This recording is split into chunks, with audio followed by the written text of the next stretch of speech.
Hey Emily. Today as I was standing in line to get some nachos for lunch, my phone buzzed. I looked at it and I saw it was my mom. And I couldn't answer it right then, so I let it go to voicemail. And then when it buzzed to let me know I had a voicemail waiting, I checked it. And heard my mom tell me that Mrs. Roca had died last night. I didn't really get it at first, I just couldn't comprehend what the words meant together. I was like, what does that mean? People don't just die.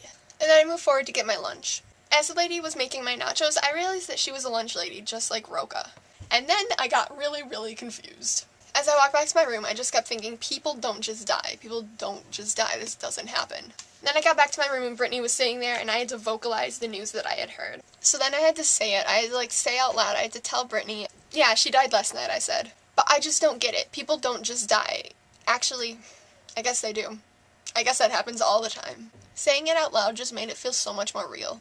Emily, death is such a strange thing. When I was originally writing up a script for this video, I was going to talk about JonBenet Ramsey, who was this 6-year-old beauty queen who was murdered by an unknown person. They don't know who killed her. And it's just so strange that that's what I was going to talk about. I mean, looking back, I'm kind of appalled that that was what I was going to talk about at all. I was going to change this small girl's death into a somewhat comedic affair. I was going to make stupid allusions to pop culture and, blame her parents and, end on a pretentiously clever note. But today I've been faced with an actual death. We all have. Every time I encounter death, it just strikes me how different it is from deaths that are portrayed in movies and books. It's so much more raw and real.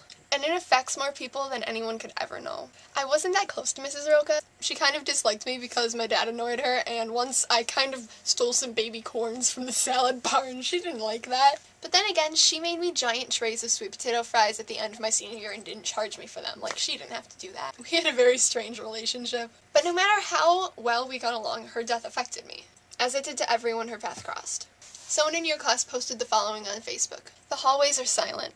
They had a chapel this morning and said that kids could leave when they wanted to.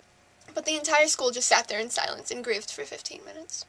Mr. Jareski then got up and sang, "I am Jesus' little lamb," like he does with his kids every day before bed. Words can't even describe. I'm praying for the students, her family, anyone who is affected by this. But there is a glimmer. She's in heaven. She's up there with Jesus, dancing around and having the time of her life, or afterlife. And us on Earth who are left behind, we're the ones who have to spend time missing her, because she is in a much better place than us. She's sitting at the pearly gates waiting for us all to show up, and she'll greet us with a giant tray of taco bake. So let's all remember her well. Remember her for who she was, and not fictionalize her life, because that's no way to honor a memory. But we shouldn't wallow in our misery. I think she would be really annoyed with that, to be honest. She'd be like, I am just one person. Yeah, I'm pretty awesome, but you shouldn't dwell on that. You should get on with your life and live your life in memory of me, you know? Don't waste away in unending grief. Every time I eat baby corn, I'll think of her. And I like that. And I think she would too. We all make the journey, but she's taken the high road home.